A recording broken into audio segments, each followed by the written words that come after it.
election. And with my guests here in the studio, we have Elizabeth Murray, a senior program officer at the United States Institute of Peace, Rushdi Nackerdien, regional director for Africa at the International Foundation for Electoral Systems. And in our New York studios is Milton Allimadi, publisher and CEO at Black Star News. Milton, you're burning with something to say, but let me give Elizabeth a chance here to make some comments. Elizabeth, you know, if you look at the whole region, we've had some stability and instability.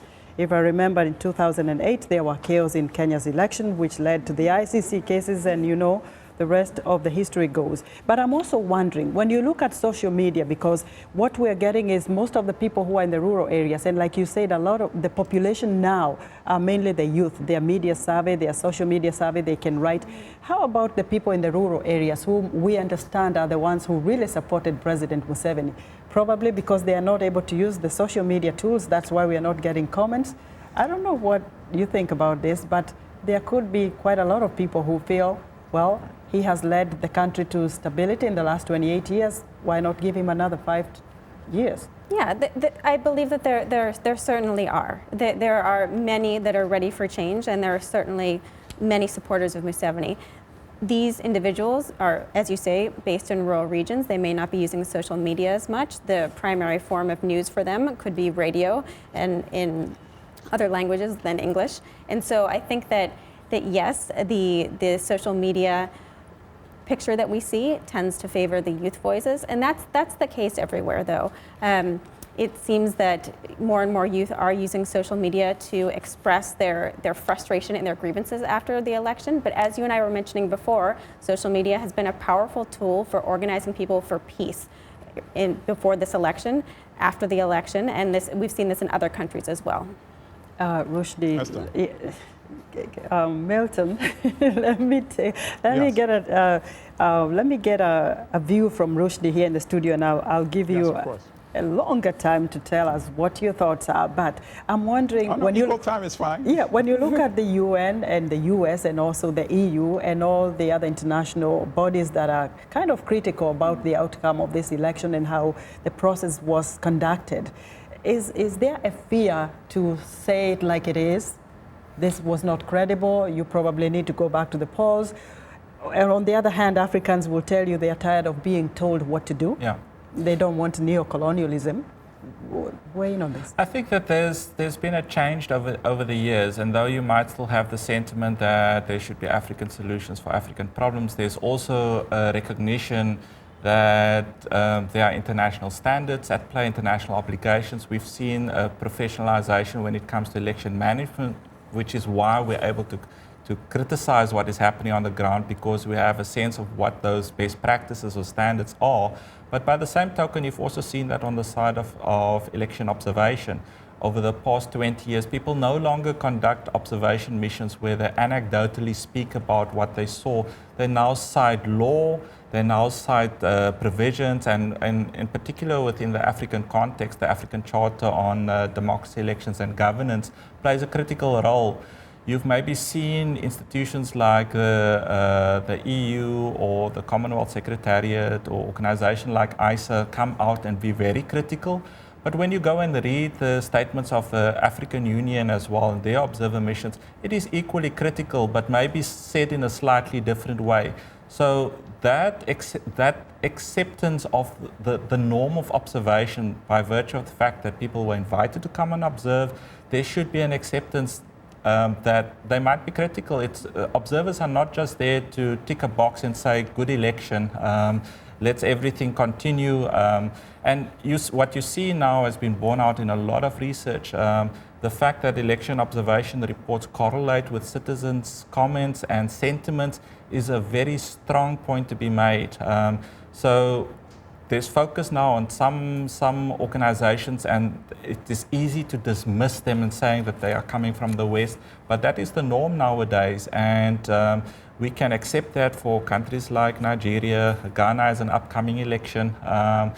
It is commonplace for organizations, whether they are from the West or from the African continent, to come in and provide some kind of almost using election observation as a mechanism around accountability to make a pronouncement about what is happening. I mean, Ugandan election observers will travel to Kenya for their elections. They will travel to other areas. That travel may be under the umbrella of the East African Community or IGAD or the African Union, but they go and observe elections everywhere. Yes. You might say, oh, well, the Commonwealth Secretariat has criticized, but the Commonwealth Secretariat was led by a former Nigerian president, and that should be acknowledged. There's a strong statement that was made there, and it's not just a thing of outsiders coming in to kind of criticize, but there's a genuine need for professional commentary, which is what election observation is today. Milton, I see you're burning with yes, yes, yes, but I also want to know, where is the rest of the opposition when Besigye is being arrested in the house, in and out? Because in other countries, you see, when things don't go the way they're expecting, some of the opposition members will join forces and say, this is how we feel. We do not see that support. We see the people talking, unless I'm mistaken. Yeah, what's your view about I mean, Mbabazi has condemned the election, has not recognized it, and I understand they're trying to work together, but he's also under house arrest. So when you have troops deployed all over the city, I think it pretty much affects all the citizens, certainly all the residents of Kampala. I wanted to agree with Rushdi in terms of the role of the international organizations. And this is the sad part about it.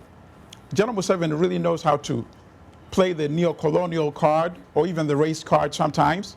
He's the one that invited the EU and the Commonwealth. And now that they say stuff he doesn't like, suddenly they're outsiders.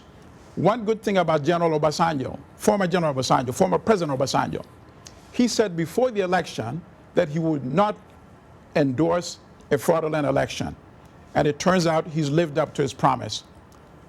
And then finally, I want to make a few points about the rural folks. Rural people know how to use smartphones. That's how they get money sent to them from all over the world. So it's not possible to believe that they know how to use the phone to receive money and not know how to use the same phone to send out their sentiments. So I think a lot of these critical comments are also coming from rural people. And then another myth, that Museveni has widespread support in the rural countryside. I don't think that's true. We saw the massive turnout at Besigye's campaigns in the city as well as in the villages. So I think that myth needs to also be put to rest.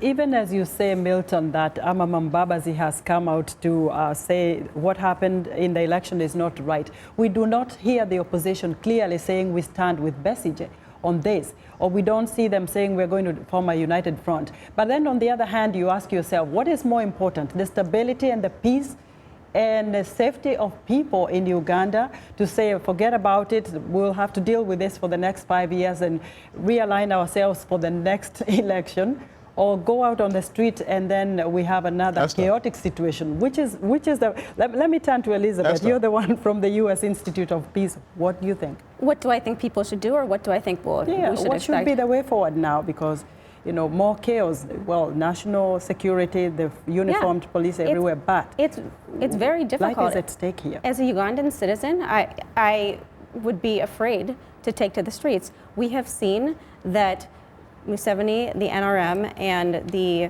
government, which as Milton points out, are increasingly fused, are ready and willing to use repression. We saw people killed in the lead up. We saw ample use of tear gas.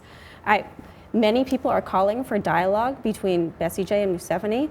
Unfortunately, I don't know that Museveni has incentives to come to the table right now. So I believe that it's a really, really difficult situation. And as a Ugandan citizen, I certainly wouldn't be venturing into the streets right now. Those that are doing so are brave, but there are reasons to think that they would be in serious danger. Rushdi, one of the Facebook comments, the suggestion was that they go back to Parliament and have a kind of amendment to the Constitution that actually reduces the power of the presidency. Do you think that would probably happen, given that Elizabeth was telling us about the 2 acts of Parliament? That really didn't seem to augur well with some of the comments we are seeing from social media. I'm not sure, and I know Milton can tell us how the opposition is in Parliament, and when all these acts, the votes in Parliament have been conducted and which way they have leaned, whether it's pro-government or the way that the people would expect. What do you think? Do you think the constitution change would probably help to keep the Uganda stable? Well, I think the one thing that needs to be pointed out is that in most cases where there have been constitutional changes on the African continent, they have been ushered in by a political crisis of some kind. That is a given, and it is known through a lot of the work that many researchers have done. So to argue that that is going to be a simple process when you have a ruling party potentially dominating parliament, I think is a hard ask. When one looks at some of the constitutional calls for reform associated with the electoral process, I mean, that has been ongoing since 2013.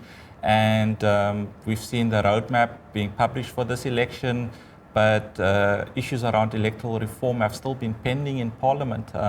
So to be able to push constitutional change, I think, is going to require far more than just relying on a parliamentary process for it to actually take place. 30 seconds for you, Elizabeth. 2016, we have a couple of elections coming up in Africa. How should they prepare? And especially when you look at these conflicts and leaders extending their terms, maneuvering the constitution and using referendums.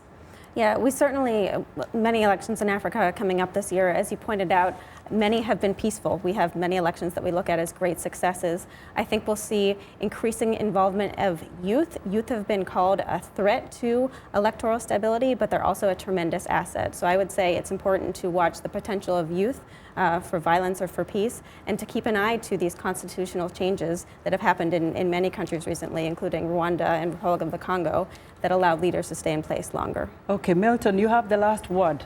30 seconds. Well, yeah, I believe that, as many Ugandans have indicated, Dr. Kizza Besigye is the president-elect, but he should give incumbent General Museveni an opportunity for an audit of these elections. And which way forward? Stability, peace, and say if you can't beat them, join them?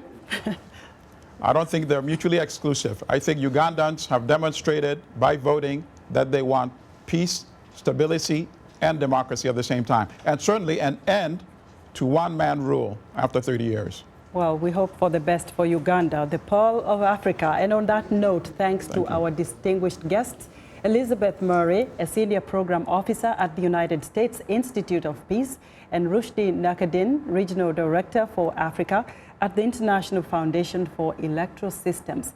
In our New York studios is Milton Allimadi, publisher and CEO at the Black Star News. And thanks to our affiliate stations, along with our viewers and listeners, we thank you for tuning in.